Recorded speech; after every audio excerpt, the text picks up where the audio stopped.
I had a realization this week. I was at Target, and I had a coffee in my hand because you can get that there. And then I got a journal because they have those too. And then I got a candle because they have those too. And then I saw myself in the mirror, and I was like, oh, I'm a woman. I'm like a 40-year-old woman trapped in this DJ Pauly D body. So that is what I'm working with.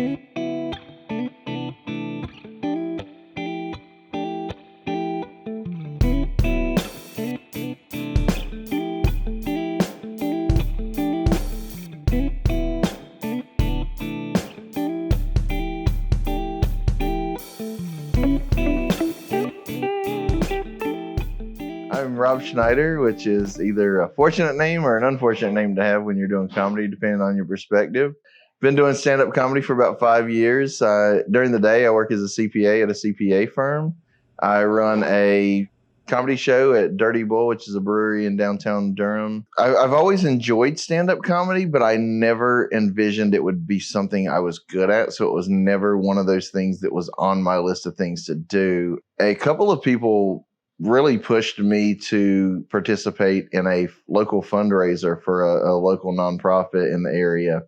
And it was the search for the funniest accountant. It was actually at Good Nights. There was an actual professional comedian that came in and closed the show out. His name's Andy Forrester. He's a local comedian. He grabbed me after the show and was really encouraging to do more with stand-up comedy than just that. He was kind of the push to kind of get me doing more shows outside of that.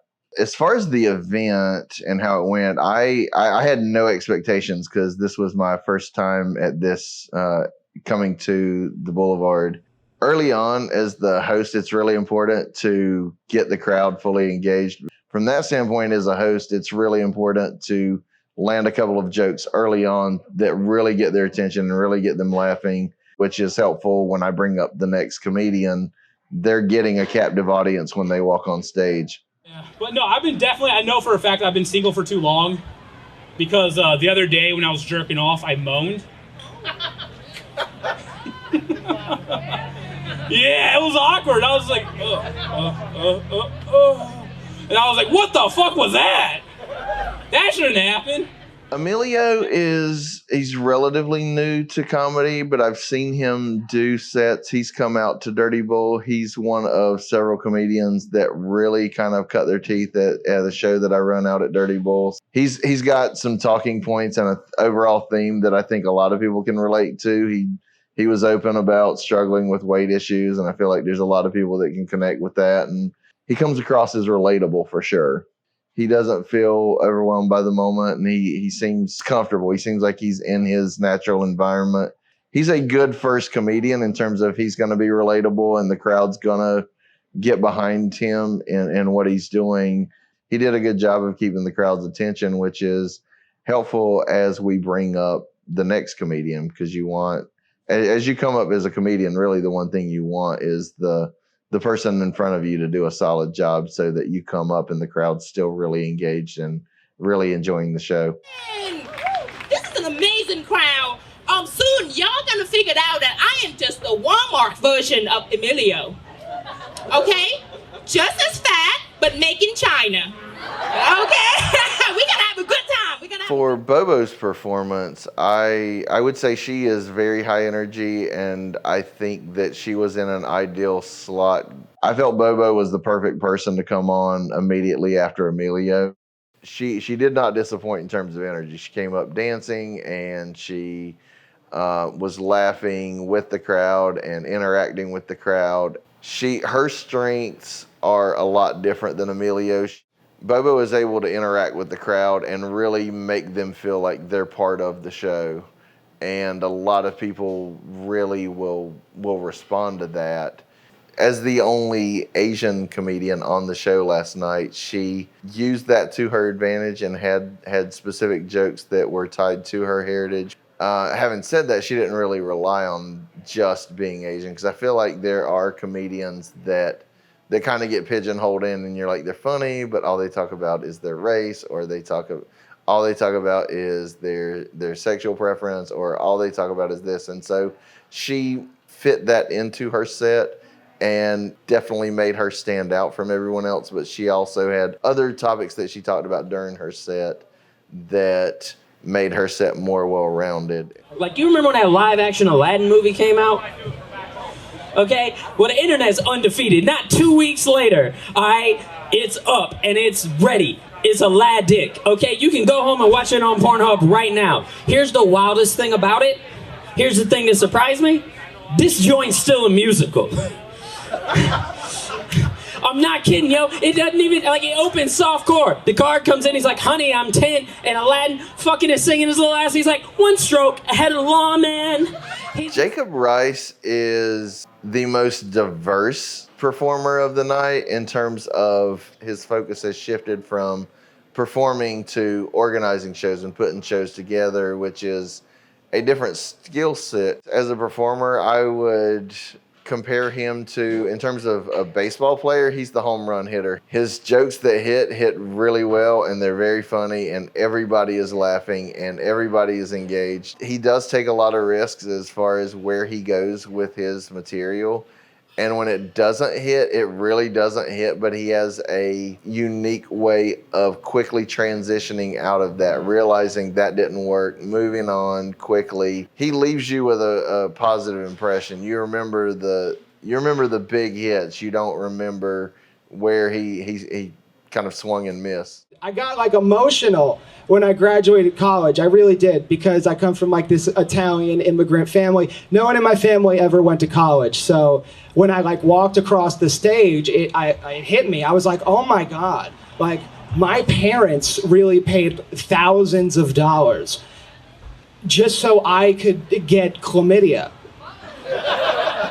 Chris Rivoli is a comedian that early on into his stand-up comedy career was coming out to my mic at Dirty Bull, so I've really seen him evolve. You can tell he has a good stage presence about him. He's comfortable up there. He definitely feels relaxed. There's comparisons he makes about himself, and as soon as he says it, you see the crowd like almost immediately nod, like he's compared himself to Pauly D from Jersey Shore, and like as soon as he says that, I can look around the audience and they're shaking their head like, yeah, that's totally true. That's really accurate. Comparing him to Jaocb Rice, which I made the analogy of him being the home run hitter.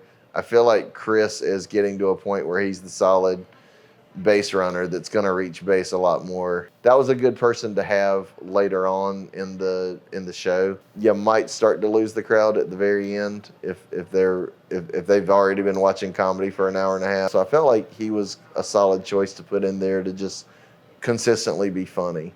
And we are in Clayton, so I got to get the hell on. And we know why.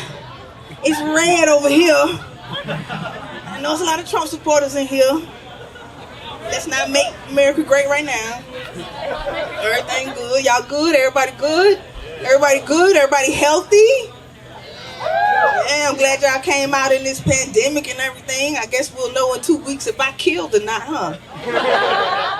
Kuntry T was one of the more experienced comedians that we had on. Originally, the plan was to close with her. We did end up with one additional comedian that came on later after her. She was my first choice as the headliner to close out the show because of her experience. I think the thing with the experience is she knows how to take her set and change it around to fit different crowds. And she came out early on talking about Johnson County and Clayton and made some jokes that were going to hit home more closely to people here, whereas if she had been in Durham, she would have done something completely different. That's really her strength, is coming out of the gate and really connecting to whatever crowd she's in front of. And there were a couple times actually where there were a couple of people that were starting to get up and move around, and she actually sought them out and interacted with them and pulled them back into the show in a way that a less experienced comedian might not have been able to do as effectively.